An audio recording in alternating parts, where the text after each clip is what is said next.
So as we wrap up this deep dive, I think it's worth asking ourselves, how can we understand our own biases and those tendencies toward projection? Right. So that we can have more productive conversations about these really important social issues. It's a question we should all be asking ourselves. Absolutely. Taking a look at this YouTube video. It's called Stop Wasting Your Energy and Attention on Excuses, Escaping the Woke Trap. And it's from Aquarius Wave. You know, I started watching it, and it really got me thinking about this idea of attention as like a resource, you know, maybe even like the most valuable resource we've got. Yeah. And then how does that play into ideas about like victimhood and personal agency? Oh, interesting. So that's kind of what I want to unpack today. Like, how's our attention being used, and are we using it in the right way? Yeah, that's a really fascinating concept. Like, if you think about it, all these companies, they're spending so much time and energy trying to get our attention right. Right. It's like flashy ads and these algorithms that are designed to keep us hooked. It's almost like our attention is this thing that they're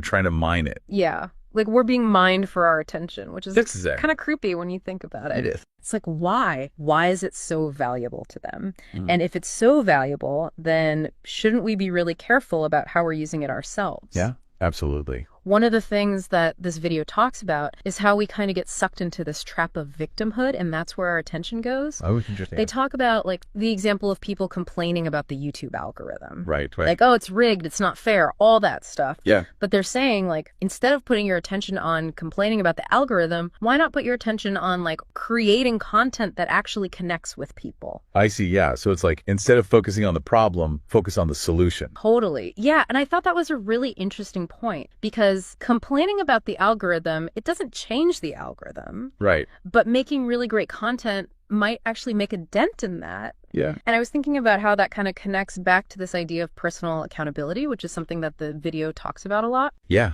for sure. That makes sense. Like, it's about recognizing that you can't control everything, but you can control how you respond to things. And that's where personal agency comes in. Yeah. I don't know if you remember, they had this really powerful example in the video about Viktor Frankl, Yeah. who, he was a Holocaust survivor. Right. And even in that situation, he was able to find meaning and purpose. It's just, that's an incredible example of the power of choice. Even in the most horrible situations, Yeah. you can choose how you are going to react and respond to the things around you. Exactly. And I think, Frank's experience kind of speaks to this larger point that the video makes about, we have more power than we think to actually shape our reality. Now, the video also delves into this, a little bit of a critique of like woke ideology. And it argues that this can sometimes contribute to a sense of victimhood. Right. And they use this term scarcity mentality. Yes. Like, there's only so much success to go around. If somebody else succeeds, that means I'm losing. Right. But, on the other hand, like, when you think about social justice movements and discussions about inequality, they often come from a very real place of concern. Of course. About things that are not fair or about systems that aren't working the way they should. Absolutely. So I think it's kind of a complex issue. There are a lot of different perspectives. Yeah, it is. And I think it's super important to, we don't want to overgeneralize here. Right. Or like paint whole groups of people with one brush. Right. I think what the videos may be getting at is that,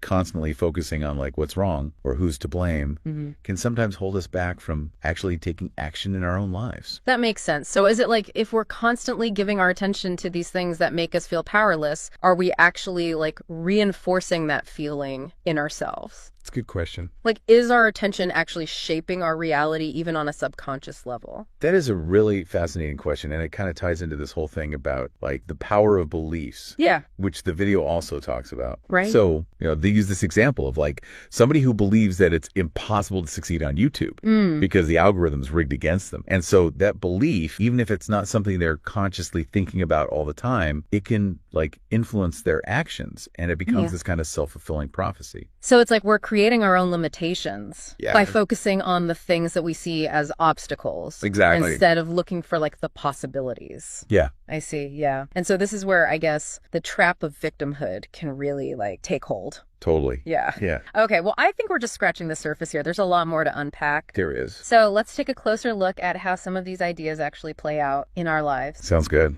It really is. Like, it's a journey, And the video kind of highlights this idea that we can start making changes in like small ways, Yeah. practical ways. Right. You know, like you mentioned social media earlier. What if instead of like mindlessly scrolling, we became more intentional about like what we're actually consuming? Right. You know, choose to follow accounts that inspire us or uplift us or teach us something new. That's a good point. It's like we're curating our mental diets. Exactly. And that could go beyond social media too. It could be like the people we surround ourselves with. Absolutely. Are these relationships supporting our growth, or are they like draining our energy and reinforcing those like negative beliefs that we were talking about before? Totally, yeah. And it's like recognizing that we have a choice in who we let influence our thoughts and feelings. Right. You know, and sometimes setting boundaries, even the people we care about, can be like an act of self-care Oh, interesting. and empowerment, you know? Yeah, it's like we're taking ownership of our own emotional well-being. Exactly. Yeah. You know, another thing I thought was interesting, the video talks about this idea of action as a way to kind of like shift our mindset.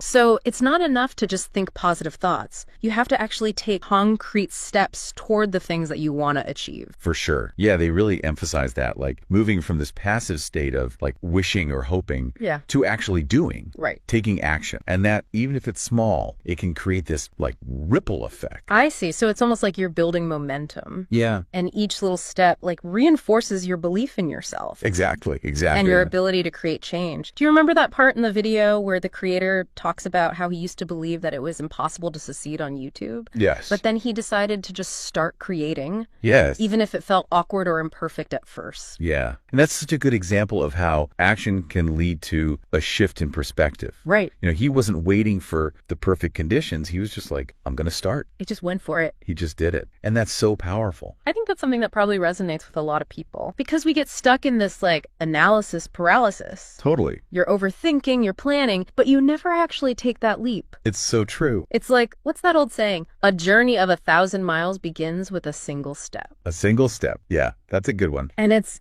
so true. And I think it's important to remember, too, that the path to personal growth, it's not always linear. Right. You know, there's going to be setbacks. There's going to be Now, challenges. there are going to be times you want to quit. Yes, exactly. But it's about like just keep moving forward, Keep going. even if it's one tiny step at a time. Okay, so how do we find the motivation to keep going when it's hard? Yeah, it's a good question. Especially when we're trying to break free from like these deep-seated patterns of thinking and behaving. Right, right. That can be really challenging. Well, I think the video, you know, it suggests that one really powerful source of motivation is like connecting to your why. Your why, okay? Like, why is it important for you to reclaim your attention? What What are you hoping to achieve by like stepping into this greater sense of agency? Okay, so it's about finding that deeper purpose that's going to fuel your actions. Like what? It might be like, I want to create something meaningful. Yeah. Or I want to make a difference in the world. Or maybe it's just, I want to live a more fulfilling life. Exactly. Like a more authentic life. Yeah. Yeah. And when we tap into that why, it can give us like the strength and resilience to actually overcome those obstacles and Right. stay committed. Okay. So we got to remember our why. Yeah. And, you know, they also remind us that we don't have to do it alone, That's true. right? Like there are resources out there. There are communities. Yeah. There are people who can support us on this journey. Yeah, I mean, having a support system is so important. It really is. Whether it's friends, family, mentors, or even like online communities. Like just sharing your experiences and learning from others can make it feel less daunting. Absolutely. And sometimes just knowing that you're not alone in your struggles can be really comforting and inspiring too. That's true. We're all in this together. We are. We're all on this journey. Okay, so we've talked about the importance of attention. We've talked about the trap of victimhood. We've talked about the power of personal accountability. We've looked at the role of beliefs. And we've talked about taking action. So what does this all mean for us? Like for the people listening, how do we actually put these ideas into practice in our own lives? That's the million-dollar question, isn't it? Yeah, for real. Well, I think it starts with that first step of awareness. You know, paying attention to where our attention goes, Okay. recognizing the stories that we're telling ourselves, and identifying those areas where we might be feeling like stuck or powerless. Okay. So awareness is the first step. Yeah, and then it's about making conscious choices. Okay. About how we spend our time, what we consume, who we allow to influence us. Right. It's about setting boundaries, taking action, and nurturing those beliefs that actually empower us. So it's like we're not just changing our actions, we're changing the underlying beliefs Exactly. that drive those actions. That's it. It's like rewiring our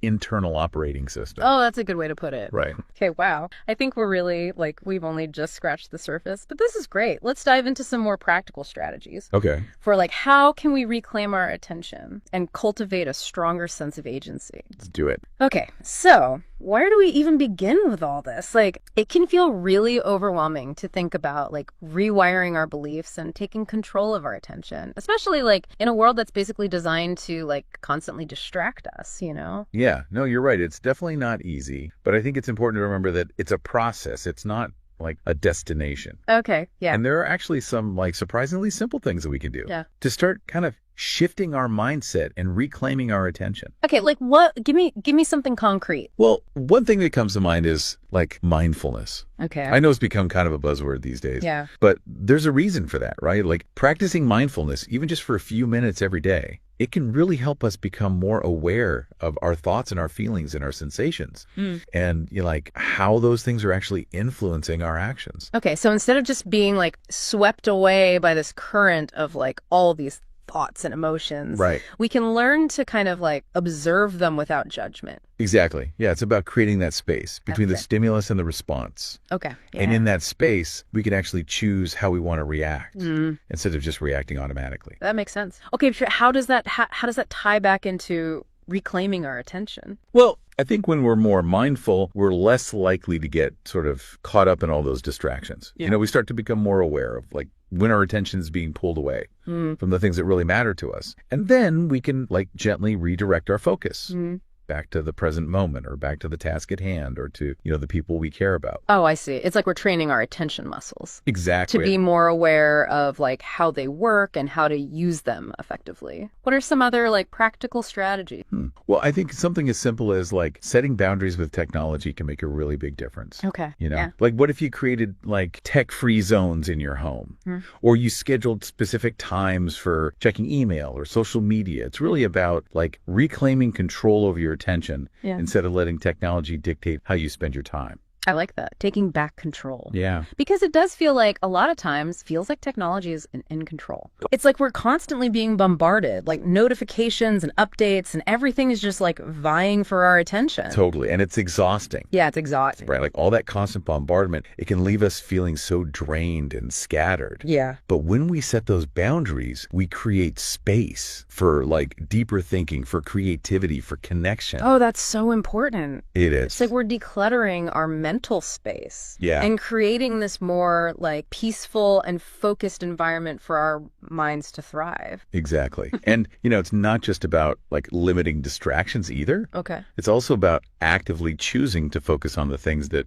nourish us. Yeah. What are the things that bring you joy? What are the things that inspire you? What makes you feel alive? Make time for those things. Oh, yeah. That's such a good point. It's easy to forget. It is. When we get so busy, we forget to make time for the things that are important to us. And it doesn't have to be big, elaborate things. It could be spending time in nature, listening to music, reading a good book, having a good conversation with a friend. Right. It's those simple things. It's about making conscious choices that nourish our souls, that remind us what's truly important. Yeah, I think that's a really beautiful way to think about reclaiming our attention. It's not just about being productive or efficient. It's about living a more fulfilling and meaningful life. Exactly. And I think that's ultimately what this video is all about.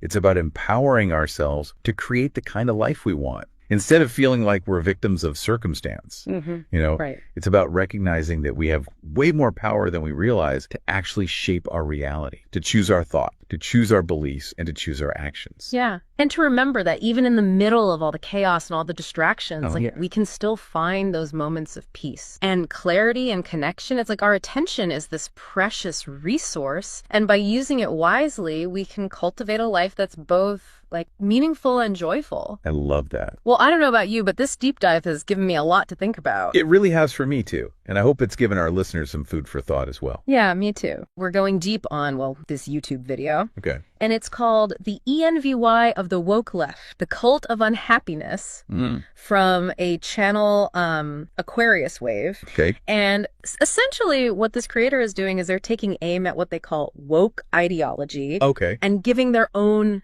critique of it. Interesting. Yeah. And I think what's interesting right off the bat is that this video is kind of framed as like a personal observation. You know, Yeah. the creator kind of talks about growing up in the Bay Area and how it's kind of like the hub of this, you know, Right. woke ideology. Or at least that's how they see it. So you can kind of see how that personal lens is going to color their perspective. Yeah. Right.